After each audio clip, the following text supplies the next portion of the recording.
نحمده ونصلي على رسوله الكريم أما بعد فأعوذ بالله من الشيطان الرجيم بسم الله الرحمن الرحيم رب اشرح لي صدري ويسر لي أمري واحلل عقدة من لساني يفقهوا قولي رب زدني علما اللهم فقهنا في الدين اللهم ارزقني التفكر والتدبر بما يتلوه لساني من كتابك والفهم له والمعرفة بمعانيه والنظر في عجائبه والعمل بذلك ما بقيت إنك على كل شيء قدير رب ارحمهما كما ربياني صغيرا اللهم حاسبني حسابا يسيرا ربنا لا تزغ قلوبنا بعد إذ هديتنا وهب لنا من لدنك رحمة إنك أنت الوهاب یا رب العالمین.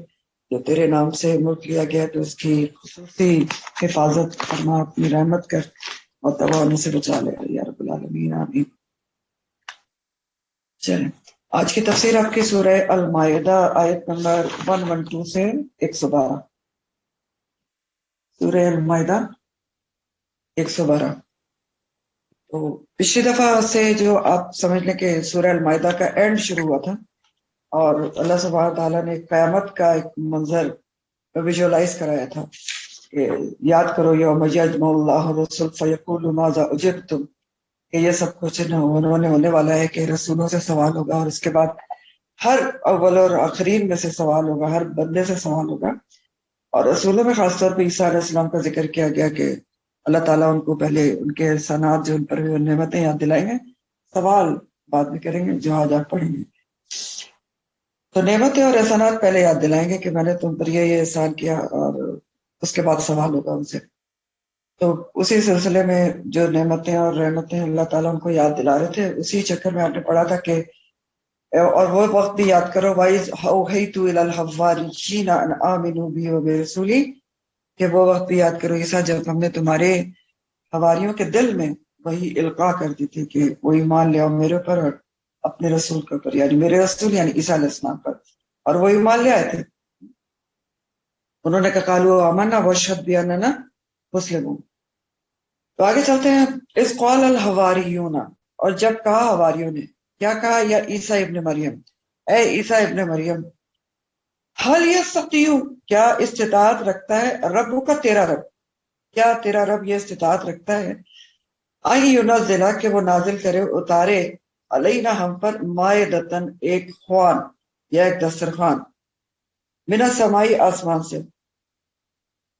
اب یہ جو بات بیان ہو رہی نا، اس کا تعلق روز قیامت سے نہیں ہے، ٹھیک ہے؟ یہ مکالمہ روز قیامت کا نہیں ہے، اور بلکہ عیسیٰ علیہ السلام کے زمانے کا ایک واقعہ یہاں پر جملہ معترضہ کے طور پر لایا گیا ہے موقع کی مناسبت سے.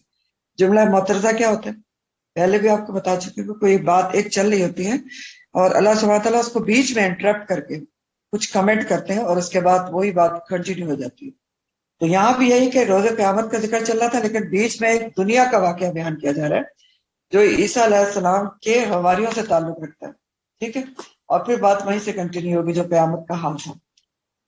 تو اللہ تعالیٰ یاد دلا رہے کہ یاد کرو جب عیسیٰ ابن مریم کو، جب تمہارے حواریوں نے تم سے کہا تھا کہ کیا تمہارا رب یہ کر سکتا ہے کہ آسمان سے ہم پر ایک دسترخوان نازل کر دے. یاد رکھیں یہاں پر یستطیع کا لفظ آیا ہے کہ کیا تیرا رب یہ استطاعت رکھتا ہے. تو اس کا یہ مطلب نہیں ہے. مطلب یہ ہے کہ حواریوں نے یہ کہا تھا کہ کیا تیرا رب یہ بات مانے گا. ہاں، ان کو اللہ کی قدرت پہ شک نہیں تھا، بلکہ قدرت کو جاننے کا شوق رکھتے تھے، عین الیقین چاہتے تھے کہ ہم آنکھ سے دیکھ سکیں، کیونکہ وہ تو ایمان لے آئے تھے نا. تو وہ یہ تھوڑی کرتے کہ اللہ کو آزماتے کہ کیا تیرا رب استطاعت رکھتا ہے.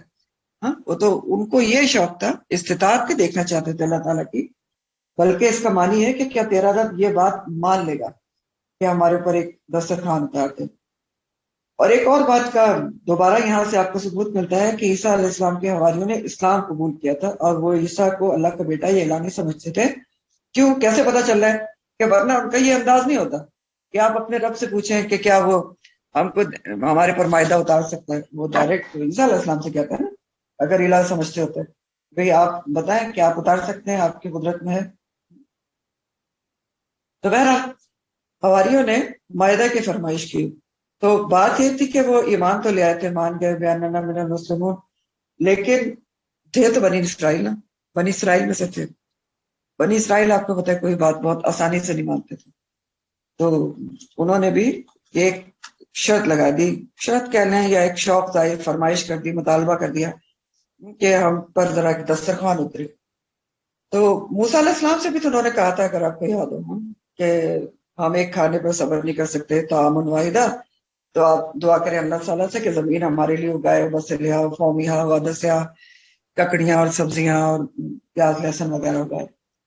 تو اسی طرح کا یہاں بھی انہوں نے فرمائش کر دی کہ ہمیں تو دسترخوان چنا ہوا اترنا چاہیے۔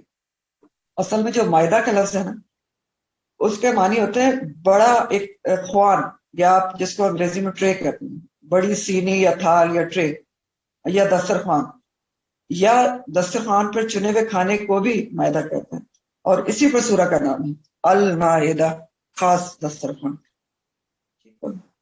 تو انہوں نے جب یہ فرمائش کی تو عیسیٰ علیہ السلام نے ان کو کہا کہ قالت اتقوا اللہ ان کنتم مؤمنین، اللہ سے ڈرو اگر تم مومن ہو۔ یہ انہوں نے کیوں کہا؟ انہوں نے کہا دیکھو جو مومن ہوتے ہیں ان کا کام اللہ کی قدرت کا امتحان لینا نہیں ہوتا، ان کا کام بس فرما برداری کرنا ہوتا ہے، تو اللہ سے ڈرو، اس طرح کی فرمائشیں نہ کرو۔ اب دیکھیں انہوں نے ایک مطالبہ، ایک فرمائش کی، اور اس کے برعکس ہم دیکھتے ہیں کہ نبی کریم صلی اللہ علیہ وسلم کے ساتھیوں پر بھی سخت سے سخت مصیبتیں آئی تھی نا۔ یہ عیسیٰ علیہ السلام کے ساتھی تھے جنہوں نے ایمان لاتے ہی مائدہ کی فرمائش کر دی، کہ نبی کریم صلی اللہ علیہ وسلم کے صحابہ کے بارے میں کبھی سوچا ہے آپ نے؟ کبھی اتنا سخت ان کے اوپر وقت آیا، کبھی انہوں نے نبی کریم صلی اللہ علیہ وسلم سے کہا کہ آپ اللہ سے دعا کریں کہ ہمیں وہ کھانا دے دے، پیٹ پر پتھر باندھے رہے، لیکن اپنے مقصد پہ انہوں نے فوکس رکھا، فاقے پہ فاقے کیے، ایک کھجور کھائی لیکن مطالبے نہیں کیے۔ تو آپ دیکھیں کہ بنی اسرائیل کا بہت زیادہ ذکر قرآن میں کیوں ہے؟ یہی تو وجوہات ہیں کہ اللہ تعالیٰ یہ بتاتے ہیں ہمیں کہ دیکھو تم ایسا نہ کرنا، امت مسلمہ تم اپنا مقصد کے اوپر فوکس رکھنا، جو تمہاری زندگی کا مقصد ہے، اور مقصد آپ کو بتایا کہ کیا ہے۔ تو بنی اسرائیل کا فوکس بھی مقصد سے زیادہ کھانے پینے پر اور مزے کے اوپر تھا۔ ان کا مقصد بھی کیا تھا؟ ان کو وادی تیم میں کیوں محصور کیا گیا تھا؟ کہ وہ وہاں پر ایک نئے سرے سے اپنے آپ کو سنواریں گے، سدھاریں گے، دین پر عمل کریں گے، اور پھر ایک نئی اسپرٹ کے ساتھ فلسطین کو فتح کریں گے۔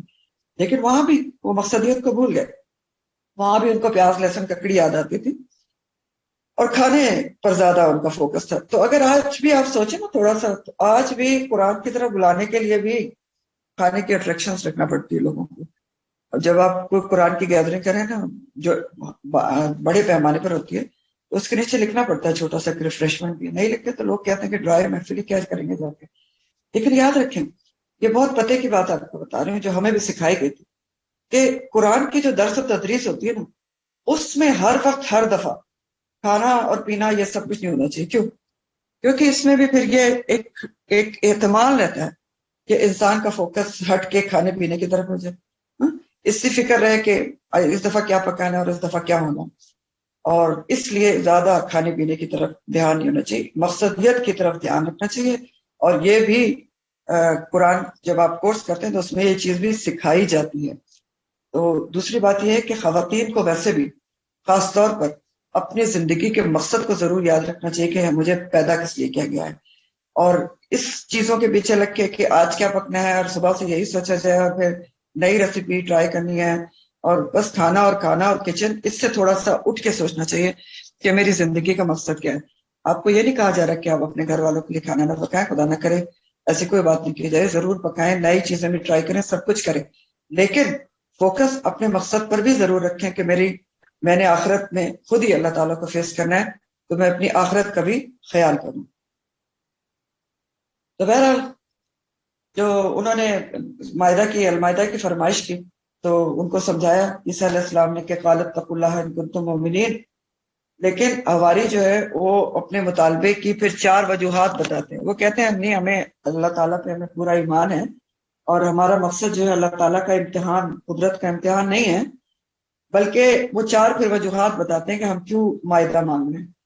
تو وہ کہتے ہیں کہ قالوا نريد ان ناكل منها، ہم تو یہ چاہتے ہیں کہ بس اس میں سے ہم کھائیں۔ معنی کیا تھا ان کا؟ کہ ہم یہ چاہتے ہیں کہ آسمان سے ہمارے پر کھانا اتر ہے تو فکر معاش سے آزاد ہو جائیں، اور آرام سے ہم اللہ کے دین کی تبلیغ وغیرہ کریں، اس کی عبادت کریں، اور پھر یہ بھی ہے کہ آسمانی غذا ملے گی تو قوت طاقت زیادہ آئے گی، تو عبادت بھی صحیح طریقے سے ہوگی، تبلیغ بھی صحیح طریقے سے ہوگی۔ دوسری وجہ انہوں نے بتائی وَتَطْمَئِنَّ، اور مطمئن ہو جائے قلوبنا، دل ہمارے، کس بات سے دل ہمارے مطمئن ہو جائے؟ کہ ہم اللہ کی قدرت کی نشانی خود اپنی آنکھوں سے دیکھ لیں، عین الیقین حاصل ہو جائے، اور شک اور اضطراب سب نکل جائے دل میں سے، اللہ کی قدرت پر پکا یقین ہو جائے. ٹھیک ہے. اور تیسری وجہ بتاتے ہیں وَنَعْلَمُ، اور ہم جان لیں. کیا جان لیں؟ کہ ان قد صدقتنا، کہ سچ کہا تھا تو نے ہم سے. ہم یہ جان لیں کہ آپ نے ہم سے سچ کہا تھا. کیا سچ کہا تھا؟ کہ آپ جو کہتے ہیں کہ اللہ تعالیٰ ہر چیز پر قدرت رکھتا ہے، ہر چیز پر قادر ہے، تو اس بات کا بھی ہم کو یقین آ جائے، آنکھوں دیکھا، یعنی یہ آپ کی طرف سے ایک معجزہ ہوگا، دیکھا انہوں نے. وَنَعْلَمُ أَنَّ قَدْ صَدَقْتَنَا. چوتھی وجہ بتائی وَنَكُونَ عَلَيْهِ مِنَ الشَّاهِدِينَ، اور ہم ہو جائیں اس کے اوپر شاہدین، گواہوں میں سے. کس چیز کے اوپر گواہ میں سے ہو جائیں؟ اللہ کی قدرت کے گواہ بن جائیں. آنکھوں سے اللہ کی قدرت کی نشانی دیکھ لیں، یہ معجزہ دیکھ لیں، اور پھر بہت سکون اور اطمینان سے دین کی تبلیغ کر سکیں. تو جب عیسیٰ علیہ السلام کے سمجھانے بجانے کے باوجود حواری جو ہیں وہ اپنے مطالبے سے دستبردار نہیں ہوئے، تو اللہ سبحانہ تعالیٰ سے عیسیٰ علیہ السلام دعا کرتے ہیں، اور بہت ہی پیارا انداز ہے یہاں ان کا دعا کا. آپ دیکھیں کیسے اللہ تعالیٰ کو مخاطب کرتے ہیں. قال عیسیٰ ابن مریم، کہا عیسیٰ ابن مریم نے اللہم، اے اللہ، ربنا، اے ہمارے رب. اب دیکھیں دونوں نام اللہ کے پکارے ہیں. اللہ جو ہے وہ اللہ تعالیٰ کا ذاتی نام ہے، پرسنل نیم، اور جو رب ہے وہ اللہ تعالیٰ کا صفاتی نام ہے. تو دونوں ذاتی اور صفاتی ناموں سے پکار رہے ہیں. تو یہ بھی اس میں بھی ہمارے لیے ایک اصول ہے کہ ہم دونوں ناموں سے اللہ تعالیٰ کو پکاریں. اللہم بھی کہیں، ربنا بھی کہیں، تو اللہ تعالیٰ کی جو رحمت ہے وہ ہماری طرف متوجہ ہو سکتی ہے. تو دونوں ناموں سے پکارا اور دعا کر رہے ہیں کہ اے اللہ، تو کیا کر، اے اللہ ربنا، اے ہمارے رب، انزل علینا مائدۃ من السماء، تو اتار دے ہم پر ایک دسترخوان آسمان سے، تکون ہو جائے لنا ہمارے لیے عیدن، عید کا دن، خوشی کا دن، لی اولینا ہمارے اگلوں کے لیے، وآخرنا اور ہمارے پچھلوں کے لیے، وآیۃ منک اور ایک نشانی تیری طرف سے. اللہ تعالیٰ سے دعا کر رہے ہیں ہم پر آسمان سے ایک دسترخوان نازل کر دے، تاکہ وہ دن ہمارے لیے عید کا دن بن جائے، خوشی کا دن بن جائے. عید کا جو لفظ ہے نا، عین واو دال اس کا روٹ ہے، اور اس عوض کے معنی ہوتے ہیں لوٹنا پلٹنا، لیکن اصطلاحی معنی عید کے ہوتے ہیں خوشی کا دن. انہوں نے کہا کہ ایک ہم اس دن کو، جس دن مائدہ اترے گا، ایک عید کے طور پر منائیں گے ہمارے آگے والے پیچھے والوں کی، اور تیری قدرت کی ایک نشانی بن جائے گی کہ یہ اپنی آنکھوں سے دیکھ لیں گے، یعنی معجزہ ہو جائے گا. اور تو رزق دے ہم کو، وارزقنا وانت خیر الرازقین، کہ تو ہی بہترین رزق دینے والا ہے. اب دیکھیں یہاں سے بھی ہمیں بہت ساری اہم باتیں پتہ چل رہی ہیں. نمبر 1 بات تو یہ کہ انبیاء معجزات کے ظہور میں خود مختار نہیں تھے، اللہ ہی سے معجزات مانگتے تھے نا. جب ان کی قوم مطالبہ کرتی تھی، خود سے مانگتے بھی نہیں تھے. دوسری بات یہ کہ حواری عیسیٰ علیہ السلام کو اللہ کا بندہ اور رسول ہی سمجھتے تھے، جو میں نے آپ کو پیچھے بتایا. ورنہ ان سے ڈائریکٹ کہتے ہیں نا کہ کیا آپ اتار سکتے ہیں، انہوں نے کہا نہیں، اپنے رب سے پوچھو. ٹھیک ہے. تیسری بات ہمیں یہاں سے بہت ضروری ہے پتہ چلی کہ عید کا مقصد صرف کھانا پینا نہیں ہوتا، بلکہ اللہ کی یاد بھی ہوتا ہے. وہ یہ کہہ رہے ہیں نا، اللہ کا ذکر کر رہے ہیں نا، اللہ کو یاد کر رہے ہیں، اللہ سے دعا کر رہے ہیں. تو عید کا جو دن ہوتا ہے اس میں اللہ کی یاد، اللہ سے دعا، اللہ کا ذکر، یہ سب چیزیں ضروری ہیں. اسی لیے ہم دیکھتے ہیں کہ ہماری عید کس سے شروع ہوتی ہے؟ اللہ کے ذکر سے، نماز سے. عیدین کی نماز ہوتی ہے نا. تو اسلامی شریعت میں عید کا مطلب یہ نہیں ہے کہ انسان عید کے دن کو، اس دن تمام اخلاقی ضابطے توڑ کر، شریعت کے احکامات توڑ کر بے ہنگم طریقے سے خوشی منائے، بلکہ اسلامی شریعت میں عید ایک ملی تہوار کی حیثیت رکھتی ہے، جس میں سب مل کر اجتماعی طور پر سب سے پہلے تو اللہ کے حضور شکر گزار ہوتے ہیں، پھر تکبیرات پڑھتے ہیں. اب دیکھیں تکبیرات پڑھی جاتی ہیں، اور پھر آپس میں اچھے طریقے سے ملتے ہیں، اچھے طریقے سے کھاتے پیتے ہیں. یہ ہوتا ہے عید کا دن. اور چوتھی بات یہ پتہ چلیے بہت ضروری کہ عید کا دن مقرر کرنا اللہ کا کام ہے. یہاں پر بھی عیسیٰ علیہ السلام اللہ سے کہہ رہے ہیں کہ عید کا دن مقرر کر دے ہمارے لیے. اور ہمارے لیے اللہ تعالیٰ نے 2 ہی عیدیں مقرر کی ہیں، عید الفطر ہے اور عید الاضحیٰ ہے. تو بہرحال وہ اللہ تعالیٰ سے دعا کرتے ہیں، تو اللہ تعالیٰ ان کو ان کی دعا کے جواب میں فرماتے ہیں، قال اللہ، فرمایا اللہ تعالیٰ نے، انی بے شک میں، منزلھا نازل کرنے والا ہوں، اس میں نازل کر دوں گا اس کو. منزل اسم فاعل مذکر ہے، نازل کرنے والا ہوں. تو میں نازل کرنے والا ہوں علیکم، اس کو علیکم تم پر، لیکن یاد رکھو نازل تو میں کر دوں گا، لیکن فمن یکفر، یہ اتنا بڑا معجزہ دیکھنے کے بعد بھی جو کفر کرے گا، بعد اس کے بعد منکم تم میں سے، فانی تو بے شک میں اعذبہ میں عذاب دوں گا اس کو، عذابن ایسا عذاب، لا اعذبہ احد من العالمین جو عالم والوں میں سے کسی کو اتنا سخت عذاب نہیں دیا گیا ہوگا۔ تو یہ اللہ تعالیٰ کا قانون ہے کہ اگر کوئی قوم اللہ تعالیٰ سے خاص معجزہ طلب کرتی ہے پھر اللہ تعالیٰ ان کا مطالبہ پورا بھی کر دے، لیکن وہ قوم پھر بھی ایمان نہ لائے تو اس قوم پر پھر دنیا میں بھی شدید عذاب نازل ہوتا ہے۔ اور سب سے بڑی مثال اس کی قوم صالح، قوم سمود ہے، صالح علیہ السلام کی قوم، انہوں نے معجزہ مانگا تھا نا، خاص معجزہ مانگا تھا کہ اونٹنی نکلے پہاڑ میں سے ہمارے سامنے بچہ دے، سب کچھ دکھا دیا گیا لیکن انہوں نے اس کی پوچھیں کاٹ دی، پھر عذاب آیا تھا نا، ان کے اوپر چنگاڑ تھی اور زلزلہ تھا اور سب کچھ تھا، سب کے سب مار دیے گئے۔ اور پھر دوسری بات یہ کہ ان کو معجزہ مانگنا نہیں چاہیے تھا، کیونکہ دیکھیں دیکھنے والے کی آنکھ کے لیے تو زمین اور آسمان ہر روز معجزے دکھاتے ہیں نا، عظیم قدرت کے نمونے تو زمین روزی پیش کرتی ہے، دیکھنے والی آنکھ ہونا چاہیے، پوری زمین دسترخوان مائدہ ہے، اگر انسان اپنی آنکھ کو، بصیرت کی آنکھ کو کھول کے دیکھے کیسے کیسے سبزی پھل اور اناج اور ایک بیج سے اتنے تناور درخت پھل والے پھول والے اللہ تعالیٰ نکالتا ہے، تو زمین تو روز ہی معدہ بنی ہوتی ہے اور دکھا رہی ہوتی ہے، آسمان بھی، سورج چاند اور یہ سارا دن رات کی تبدیلی، تو معجزے تو بھرے پڑے ہیں۔ بہرحال معدہ نازل ہوا تھا یا نہیں نازل ہوا تھا، اس کے نزول کے بارے میں علماء میں اختلاف ہے۔ کچھ کے مطابق حواری اتنی بڑی وحی سن کر اپنے مطالبے سے دستبردار ہو گئے، کہنے لگے کہ نہ اترے، ہم اتنی بڑی وحی سے وہ ڈر گئے۔ اور کچھ علماء کہتے ہیں کہ معدہ اترا تھا لیکن انہوں نے اس کے بارے میں اللہ کے احکامات کی نافرمانی کی، جس کی سزا میں وہ بندر اور خنزیر بنا دیے گئے۔ اور اس کی فیور میں ترمذی کی ایک روایت ہے، عمار بن یاسر کہتے ہیں کہ رسول اللہ صلی اللہ علیہ وسلم نے فرمایا کہ دسترخوان آسمان سے اتارا گیا تھا، اس میں روٹی اور گوشت تھا، اور انہیں یہ حکم دیا گیا تھا کہ اس میں نہ خیانت کریں گے اور نہ کل کے لیے ذخیرہ کریں گے۔ پھر انہوں نے خیانت بھی کی اور کل کے لیے اٹھا بھی رکھا، لہذا ان کو بندر اور خنزیر بنا دیا گیا۔ یہ یہاں تک روایت ہے ترمذی کی۔ تو اس روایت سے ہمیں کیا پتہ چلتا ہے کہ شاید دسترخوان کچھ عرصے نازل ہوتا رہا تھا۔ ایک روایت میں آتا ہے کہ شاید 40 دن اترا تھا، اور اس کے لیے حکم یہ تھا کہ اس میں سے صرف غریب، نادار، معذور وغیرہ کھائیں گے، بے بس جو ہیں، امیر نہیں کھائیں گے۔ لیکن انہوں نے خیانت کیا کی کہ امیر بھی کھانا شروع ہو گیا اس میں سے، اور دوسری نافرمانی کیا کی کہ ذخیرہ کرنے کو منع کیا گیا تھا تو ذخیرہ بھی کرنا شروع ہو گیا، اس کو تمام میں پڑ گئے نا، اور اللہ پر توکل قبول ہے، اللہ نے ان کو توکل سکھانا تھا، یہ کرنا شروع کر دیا۔ تو بہرحال اس واقعے میں ہو سکتا ہے کہ حواری نہ بھی ملوث ہوں، اس کے بعد والے لوگ ملوث ہوں، انہوں نے خیانت اور نافرمانی کی ہو۔ تو بہرحال یہ تو سب ہے کہ اس میں اختلاف ہے، جو کچھ بھی ہے ہمارے لیے اس میں کیا سبق ہے، ہمیں تو اپنا سبق دیکھنا ہے۔ ہمارے لیے اس میں سبق یہ کہ اللہ کو جاننے، پہچاننے اور اللہ کے احکامات کو سننے سمجھنے کے بعد بھی اگر نافرمانی کی جائے ان کی، تو اللہ کے احکامات سننے سمجھنے جاننے کے باوجود بھی اگر بہت ہی نافرمانی سرکش کی جائے تو اللہ کا غضب کا باعث بن سکتی ہے، کوئی مشکل مصیبت بطور سزا آ سکتی ہے۔ پھر اب یہاں تک تو یہ بیچ میں ایک دنیا کا واقعہ اللہ تعالیٰ نے، جو میں نے آپ کو جیسے بتایا کہ جملہ معتذرہ کے طور پر حواریوں کا ذکر تھا، تو ایک دنیا کا واقعہ بیان ہو گیا۔ آگے پھر بات وہیں سے کنٹینیو ہے جہاں سے شروع ہوئی تھی۔ کہاں سے؟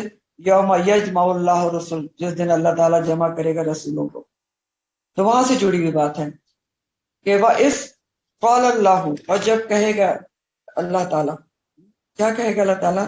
یا عیسیٰ ابن مریم، اے عیسیٰ ابن مریم، انت قلت للناس، کیا تم نے کہا تھا لوگوں سے، اتخذونی، بنا لو مجھ کو، و امی، اور میری ماں کو، الہین، دو الہ، من دون اللہ، من دون اللہ۔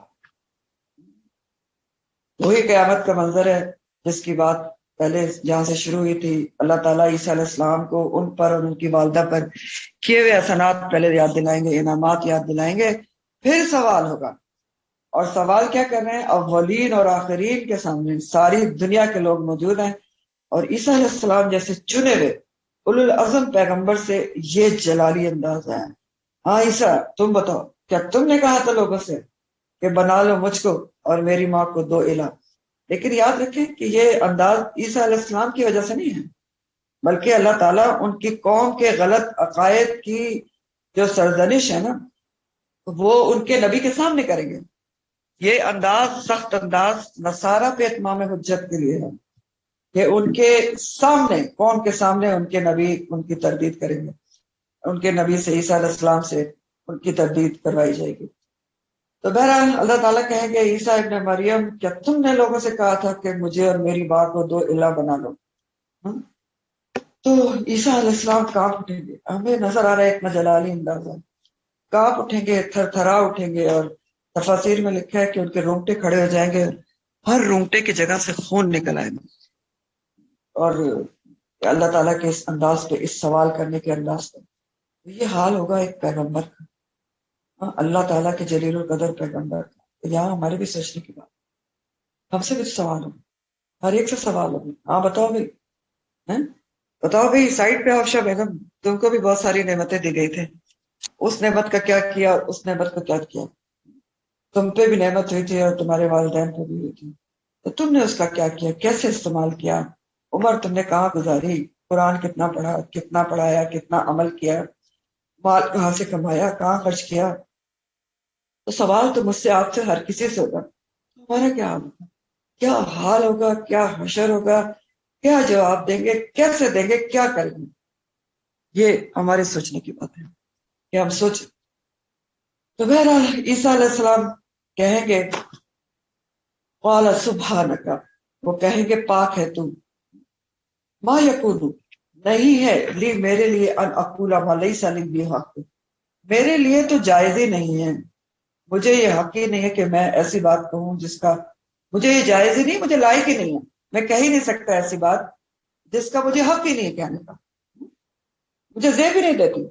لیکن پیغمبر ہے، لیکن بہت ہی عاجزی، انکساری، ادب اور احترام کے ساتھ بات شروع کریں گے۔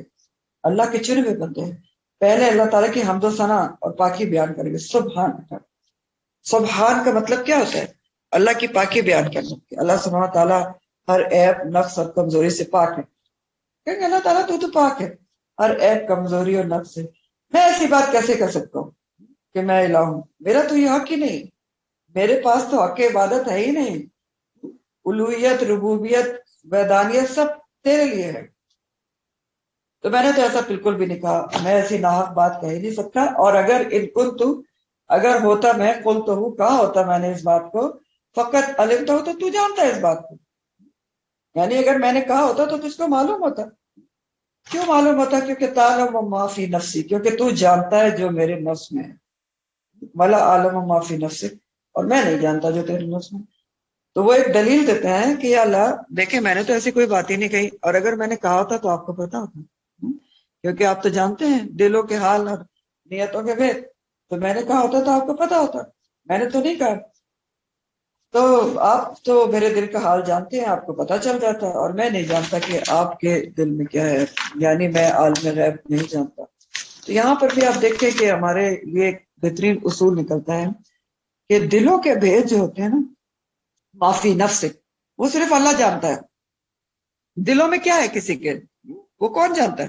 اللہ جانتا ہے۔ تو ہم کسی کے لیے وثوق سے نہیں کہہ سکتے کہ فلاں کافر ہے، متقی ہے، فلاں پرہیزگار ہے، فلاں بہت ایمان والا ہے، نہیں، کیونکہ یہ سب چیزیں کہاں ہوتی ہیں؟ دل میں ہوتی ہیں۔ تقویٰ ہو، توکل ہو، ایمان ہو، منافقت ہو، کفر ہو، تو دعوے سے اور یقین سے کوئی بھی نہیں کہہ سکتا، دل کے حال ہے نا، دل کے حال صرف اللہ جانتا ہے۔ ہاں ہم یہ کہہ سکتے کہ گمان ہے، ٹھیک ہے، امید ہے کہ وہ بہت متقی ہے، نیک ہے، یہ سب گمان کر سکتے ہیں، لیکن وثوق سے نہیں کہہ سکتے، ٹھیک ہے۔ تو مزید عیسیٰ علیہ السلام کہیں گے کہ انک انت علام الغیوب، بے شک تو ہی غیبوں کا خوب جاننے والا ہے۔ علام مبالغے کا صیغہ ہے، اور جو انا ہے نا وہ بھی تاکید کے لیے آتا ہے، اور انتا بھی یہاں تاکید کے لیے آیا ہے۔ تو ہر قسم کی تاکید ہے، تاکید کے ساتھ کہہ رہے ہیں کہ تو ہی ہر قسم کے غیب کا جاننے والا ہے، علام الغیوب تو ہی ہے۔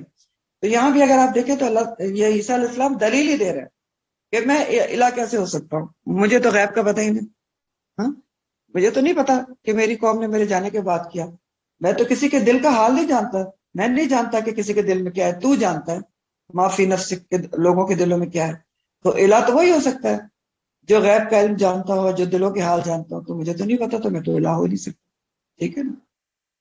تو یہاں بھی وہ دلیل دے رہے ہیں کہ میں الہ کیسے ہو سکتا ہوں، کیسے ایسی بات کہہ سکتا ہوں ناجائز، کیونکہ میں تو کسی ایک کے بھی دل کا حال نہیں جانتا. تو سب کے دل کا حال جانتا ہے، علام الغیوب ہے.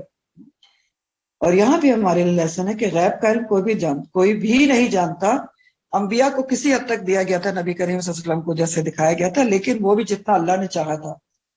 اس کے انبیاء کے علاوہ دنیا میں کوئی شخص غیب کا علم نہیں جان سکتا. اور اگر کوئی ایسا دعویٰ کرتا ہے کہ وہ غیب کا علم جانتا ہے تو شرک کرتا ہے. یہ بات یاد. تو بہرحال وہ کہتے ہیں کہ آپ کو پتا ہے، اگر میں نے کہا ہوتا تو آپ کو پتا چل جاتا، کیونکہ آپ کو تو دلوں کا حال پتا ہے اور میں نہیں جانتا کہ کس کے دل میں کیا ہے. انکا انت علام الغیوب، بے شک تو ہی خوب جاننے والا ہے غیب کی باتوں کا. اور ما قلتو، نہیں میں نے کہا، لہم ان کے لیے، الا ما امرتنی، جس کا تو نے مجھ کو حکم دیا تھا.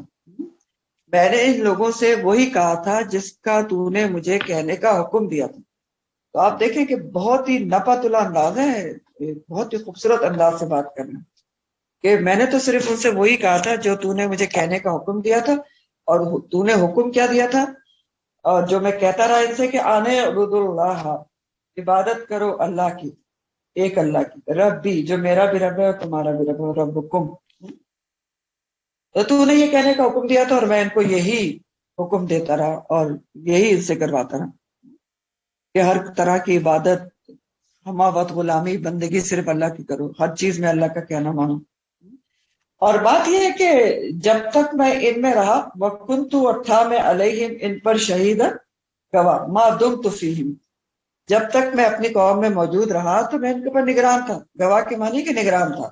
میں یہ نگرانی کرتا رہا کہ یہ یہی کہیں صرف ایک اللہ کی عبادت کریں اور صرف اللہ کی عبادت پر قائم رہیں. تو یہ میں ان سے کرواتا رہا جب تک میں ان میں موجود تھا. تو ان پر نگران تھا کہ وہ ہر قسم کی عبادت تیری کریں. فلما، پھر جب تو نے توفیتنی، پورا پورا اٹھا لیا مجھ کو، کنت، تو تھا تو ہی، انتر رقیب علیہم، ان کے اوپر نگران، وانت علی کل شیء شہید، اور تو ہر چیز پر گواہ ہے. تو جب تک میں تھا تو مجھے ان کے حال احوال کا پتا تھا. ٹھیک ہے. اور میں ان سے یہی کام کرواتا رہا اور یہی حکم دیتا رہا کہ آپ جو ہے اللہ کی ایک عبادت کریں جو میرا بھی رب ہے تمہارے بھی رب ہے. لیکن جب آپ نے مجھے پورا پورا اٹھا لیا، توفیتنی کا میں نے آپ کو کل بہت ایلابریٹ کر کے بتایا تھا. کوشش کرتی ہوں تھوڑا سا پھر ایلابریٹ کروں، جو لوگ نئے لوگ ہیں ان کو سمجھ میں آ جائے. تاکہ توفع کا جو لفظ ہے نا، اس کا لفظی معنی ہوتا ہے پورا پورا لینا. ٹھیک ہے. پورا پورا لینا کسی چیز کو. تو توفع کا لفظ قرآن میں نیند کے لیے بھی آیا ہے. ہاں، کہ وہ اللہ ہے جو تم کو فوت کرتا ہے، توفع من اللیل. اور توفع کا لفظ موت کے لیے بھی آتا ہے. اور عیسیٰ علیہ السلام کو جسم و روح سمیت اٹھانے کے لیے بھی یہاں توفع کا لفظ آ رہا ہے. اب دیکھیں، اصل میں توفع کے معنی ہے پورا پورا لے لینا. جب انسان فوت ہوتا ہے تب بھی اگر آپ دیکھیں تو توفع پورا پورا نہیں ہوتا. کیوں؟ کیونکہ جسم تو یہیں رہ جاتا ہے، روح پوری پوری لے لی جاتی ہے. اسی طرح نیند میں آپ قرآن میں پڑھیں گے کہ اللہ تعالیٰ فرماتے ہیں کہ جب انسان سوتا ہے تو دو قسم کی روحیں اس کے اندر ہیں. اس میں سے ایک روح کو نکال لیا جاتا ہے جو ہوش و حواس سے کنسرن ہے. تو انسان کے ہوش و حواس کو پورا پورا لے لیا جاتا ہے، لیکن اس کا جسم اور ایک آدھی روح تو اسی میں رہتی ہے. تو نیند میں بھی پورا پورا توفع نہیں ہوتا، جس کے لیے توفع کا لفظ نیند کے لیے قرآن میں آیا ہے، الذی توفاکم من النوم. تو پھر اب پورا پورا جو یہ لفظ ہے اس کے معنی کہاں پر پورے ہوتے ہیں؟ اب آپ سوچیں. اصل میں تو عیسیٰ علیہ السلام کے لیے ہی اس لفظ کے پورے معنی جو ہیں وہ اپلیکیبل ہوتے ہیں کہ اللہ جب اس نے عیسیٰ علیہ السلام کو جسم اور روح سمیت سب کے سب سمیت پورا کا پورا اٹھا لیا. ٹھیک ہو گیا. تو بہرحال عیسیٰ علیہ السلام کہتے ہیں کہ دیکھیں، آپ نے جو مجھ سے کہا تھا، میں تو جس کا حکم دیا تھا میں ان سے یہی کہتا رہا اور یہی کرواتا رہا اور ان کے اوپر نگران رہا جب تک میں ان میں موجود تھا. لیکن جب آپ نے مجھے اٹھا لیا جسم اور روح سمیت، تو کنتا، آپ ہی تھے، تو ہی الرقیب، نگران تھا علیہ من پر. پھر تو آپ ہی دیکھ رہے تھے کہ یہ کیا کر رہے ہیں. رقیب کا لفظ رقبہ سے ہے، گردن کو کہتے ہیں، گردن پر نظر رکھنے والا. ٹھیک ہے. تو تب تو آپ ہی دیکھ رہے تھے کہ یہ کیا کر رہے ہیں. تو آپ دیکھیں کہ یہ جو عیسیٰ علیہ السلام ہے، ان کی زندگی میں جو ان کے امت نے کبھی بھی یہ روش اختیار نہیں کی، اور کہیں بھی بائبل میں جو ٹرو بائبل ہے اس میں آج بھی کہیں بھی نہیں لکھا ہوا کہ عیسیٰ علیہ السلام نے کہا تھا کہ میں خدا ہوں، یا عقیدہ تثلیث کے بارے میں انہوں نے کہا تھا۔ یہ عیسیٰ علیہ السلام کو اٹھائے جانے کے بعد تقریباً 300 سال کے بعد، پہلے بھی میں نے آپ کو ہسٹری بتائی تھی، عقیدہ تخلیص اور ان کے عقیدے میں بگاڑ آیا تھا۔ تو یہ کہتے ہیں کہ تو نے تو مجھ سے جو کہا تھا وہ میں ان سے کرواتا بھی رہا، اور یہ بعد میں اگر انہوں نے کیا ہے تو یہ میری تعلیمات کے خلاف تھا، اور تو اپنی قدرت اور علم سے سب کچھ جانتا ہے کہ جب تک میں ان میں رہا تو میں نے ان سے تیری عبادت کرواتا رہا، جب میں اٹھا لیا گیا تو تجھ کو پتا ہے کہ یہ کیا کرتے رہے۔ تو اس آیت سے بھی ہمیں پتا چل رہا ہے کہ انبیاء کو غیب کا علم نہیں ہوتا، غیب صرف اللہ تعالیٰ جانتے ہیں۔ صاف صاف کہہ رہے ہیں کہ جب تو نے مجھے اٹھا لیا تھا تجھ کو پتا ہے، تو ان پر گواہ تھا۔ اور پھر یہ بھی پتا چل رہا ہے کہ دنیا سے جانے کے بعد انبیاء کو اپنی امت کے اعمال کی خبر نہیں ہوتی۔ وہ کہہ رہے ہیں نا جب تو نے مجھے پورا پورا اٹھا لیا تو پھر مجھے نہیں پتا کہ یہ کیا کرتے رہے میرے پیچھے، پھر تو ہی جانتا ہے۔ اور اس کا ثبوت تو نبی کریم صلی اللہ علیہ وسلم کی اس حدیث سے بھی ملتا ہے نا، جو پچھلی تفسیر میں نے آپ کو بتائی تھی کہ جو اس کے بارے میں ہے، بدعت کے بارے میں، کہ جب آپ حوض کوثر پہ پانی پلا رہے ہوں گے تو کچھ لوگ آپ کی طرف آئیں گے تو فرشتے ان کو پیچھے کر دیں گے، تو آپ کہیں گے یہ تو میری امت کے لوگ ہیں، یعنی آپ کو پتہ نہیں چلے گا کہ یہ بدعتی تھے۔ تو فرشتے پھر بتائیں گے کہ نہیں، آپ کو نہیں پتا کہ آپ کے جانے کے بعد ان لوگوں نے آپ کی سنت کے خلاف کیسے بدعت رائج کی تھی۔ تو بہرحال وہ کہتے ہیں اللہ اللہ کل شیء شہید، بے شک تو ہی ہر چیز پر گواہ ہے، ہر چیز کو دیکھ رہا ہے، ہر زمانے میں دیکھ رہا ہے، ہر ظاہر و باطن پر گواہ ہے۔ پھر عیسیٰ علیہ السلام کہیں گے کہ ان تو عذبہم، اگر تو عذاب دے ان کو، اپنی امت کے لیے کہیں گے اگر تو عذاب دے ان کو، فإنہم عبادک، تو تیرے ہی بندے ہیں، بے شک تیرے بندے ہیں، وَإِن تغفر لہم، اگر تو بخش دے ان کو، فإنک، تو بے شک تو ہی، انت تو ہی کیا ہے، العزیز، زبردست ہے، اور الحکیم، حکمت والا ہے۔ اب عیسیٰ اولو العزم پیغمبر ہیں، معاملہ اللہ کے اختیار میں دے دیں گے کہ دیکھ اللہ تعالیٰ، مجھے تو نے جس مشن پر بھیجا تھا میں نے اس کے مطابق کام کیا اور اس مشن کو پورا کیا، آگے تو جانتا ہے کہ تو نے اپنی مخلوق کے ساتھ کیا کرنا ہے۔ ہاں، اگر تو ان کو عذاب دے گا، تو اگر تیری مشیت حکمت میں ہے کہ ان کو عذاب دیا جائے، ان کے جرائم پر ان کو سزا دی جائے، تو یہ کہیں بھاگ کر نہیں جا سکتے، کوئی جائے فرار نہیں، تیرے بندے ہیں، تو غالب ہے، زبردست ہے، کہ بھاگ کر کہاں جائیں گے، حکمت والا ہے۔ تو اگر تیری حکمت میں عذاب دینا ہے تو دے سکتا ہے، کوئی تجھ کو روک نہیں سکتا، اور اگر تو معاف کر دے، بخش دے ان کو، تو بھی تو غالب ہے، حکمت والا ہے۔ تو بہرحال غالب اور حکمت والا تو ہی ہے، چاہے تو ان کو سزا دے دے اور چاہے تو ان کو بخش دے۔ تو اب دیکھیں یہاں عیسیٰ علیہ السلام اپنی امت کے لیے بہت ہی پیارے اور حکیمانہ انداز میں بات کر رہے ہیں، کھلم کھلا سفارش بھی نہیں کر رہے ہیں، کہہ رہے ہیں کہ تیرے بندے ہیں، چاہے تو معاف کر دے، چاہے تو سزا دے دے۔ تو کھلا سفارش کیوں نہیں کر رہے؟ کیونکہ جانتے ہیں اللہ حاکم الحاکمین ہے، اس نے جو فیصلہ کرنا ہے وہ فائنل ہے۔ تو اللہ کی قدرت کا اعتراف کر کے، اس کی خوبیاں یاد دلا کر، ایک ہلکی پھلکی ایک سمجھنے کی سفارش کر رہے ہیں کہ اللہ تو جانتا ہے کہ تو تیری حکمت میں اور تیری قدرت میں تو چاہے تو ان کو معاف کر دے، تو چاہے تو ان کو عذاب دے دے۔ لیکن آپ بہت غور طلب بات یہ ہے کہ یہاں پر وہ اللہ تعالیٰ کی صفات غفور و رحیم کو نہیں یاد کرتے، یہ نہیں کہتے ہیں۔ دیکھیں غفرہ کی بات ہے کہ اگر تو عذاب دے تو تیرے بندے ہیں، وَإِن تغفر لَهُمْ، اگر تو بخش دے تو پھر بھی تو پھر غفور الرحیم نہیں کہا، کہہ سکتے تھے نا کہ وَإِن تغفر لَهُمْ فَإِنَّكَ أَنْتَ الْغَفُورُ الرَّحِيمُ کہہ دیتے، جس کا تعلق ہے غفاریت سے، بخشش سے، لیکن نہیں کہتے۔ کیوں نہیں کہتے؟ کہتے انت العزیز الحکیم، اس لیے نہیں کہتے کہ ان کو یہ بھی پتا ہے، جانتے ہیں کہ اللہ کے ساتھ شریک ٹھہرانے والوں کی بخشش نہیں ہے، تو اس لیے غفور الرحیم نہیں کہا بلکہ عزیز الحکیم کہا۔ تو زبردست اور حکمت والا ہے، زبردست اور حکمت والا ہے۔ تو یہاں پر بھی ہم دیکھ رہے ہیں کہ عیسیٰ علیہ السلام ٹوٹل معاملہ جو ہے وہ کس کے حوالے کر دیں گے؟ اللہ سبحانہ تعالیٰ کے حوالے کر دیں گے۔ کہ یہ لوگ آج، اور آپ دیکھ رہے ہیں کہ جو لوگ آج ان کو پوچھتے ہیں جیزس جیزس کرتے ہوئے نہیں سکتے، اور سمجھتے ہی ہیں کہ جیزس جو ہے وہ ان کو چھڑوا دیں گے، تو جیزس تو بری ذمہ ہو جائیں گے، کہیں گے یہ تو تیرے بندے ہیں، ٹوٹل برات۔ ذرا اس کو بھی ویژولائز کریں کہ پورا میدان حشر ہے، اولین اور آخرین سارے کھڑے ہوئے ہیں میدان حشر، ان کے سامنے عیسیٰ علیہ السلام کے اور ان کی امت سامنے کھڑی ہے اور دونوں کے سامنے اتمام حجت ہو رہا ہے. یہ سارا ویژولائز کریں. ہاں سامنے سامنے بات چیت ہو رہی ہے. تو جب عیسیٰ علیہ السلام برات کر دیں گے کہ بری ذمہ ہو جائیں گے کہ یہ تو تیرے بندے جو چاہے ان کے ساتھ کر. تو اب آپ دیکھیں کتنی حسرت اور کتنی ندامت اور شرمندگی ہوگی ان کی قوم کو کہ یہ ہم تو سمجھتے تھے کہ یہ ہمیں چھڑوا لیں گے اور ان کی پوجا پرستش کرتے رہے. تو کاش آج نصارہ سمجھ جائیں کہ ان کے شرک کا کیا انجام ہونے والا ہے. اور یہ مسلمانوں کا کام ہے، میرا اور آپ کا، کہ وہ نصارہ تک وہ حق پہنچائیں جو مسلمانوں تک قرآن کے ذریعے پہنچائیں. قرآن کی واضح آیات دکھائیں، واضح آیات کہ ان کے جن کو وہ جیزس جیزس کر کے اور ان کو پوچھ رہے ہیں وہ تو بری ذمہ ہو جائیں گے. وہ کہیں گے ان کا تیرے بندے ہیں، میرا تو کوئی عمل دخل ہی نہیں اس میں، جو چاہے ان کے ساتھ کر. تو ہمارا کام ہے ان تک پیغام پہنچانا، کنوے کرنا. دیکھیں کنورٹ کرنا ہمارا کام نہیں، کنورٹ تو اللہ کرتا ہے، ہدایت من جانب اللہ ہے، لیکن کنوے تو کریں نا. کنوے کرنا تو ہمارا کام ہے نا. بتائیں تو صحیح جہاں بھی ہمیں نصارہ سے انٹریکشن ہوتا ہے حکمت اور مصلحت کے ساتھ. اور نصارہ سے بات چیت کا طریقہ سارا آپ آل عمران میں پڑھ چکے ہیں. تو بہرحال وہ تو بڑی ذمہ ہو جائیں گے. اور یہاں پر ایک اور بھی لیسن ہے افسوس اور دکھ کے ساتھ کہ ہم مسلمانوں میں بھی آج ایسے لوگ موجود ہیں جو یہ سمجھتے ہیں کہ ہم نے فلاں بزرگ کے ہاتھ کے اوپر بیعت کر لی ہے، یا ہم فلاں پیر گھرانے سے تعلق رکھتے ہیں، فلاں پیر کے ہم ماننے والے مرید ہیں، تو بس اس کے بعد تو ہمیں کچھ بھی نہیں کرنا.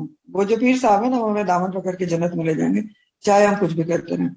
یا یہ کہ نبی کریم صلی اللہ علیہ وسلم جو ہے وہ ہر گناہ گار کی، نافرمان کی، اللہ کے سرکش انسان کی جو ہے وہ سفارش کر دیں گے. تو کیا فرق رہ گیا؟ بہرحال یہ آیت جو ہے نا یہ یہاں سے کہ ان تعذبہم فإنہم عبادک، یہ بہت ہی اہم اور بہت ہی سخت آیت ہے. اور اس کے بارے میں ایک حدیث میں آتا ہے، مسند احمد کی حدیث ہے کہ ایک رات نبی کریم صلی اللہ علیہ وسلم تہجد کی نماز پڑھ رہے تھے اور اس آیت تک وہ پہنچے کہ وَإِن تُعَذِّبْهُمْ فَعِبَادُكَ. تو رات بھر اسی آیت کو ریپیٹ کرتے رہے، پڑھتے رہے اور روتے رہے اور کہتے رہے کہ اللہم امی، اللہم امتی، اے اللہ میری امت، یہ کہہ کر روتے رہے.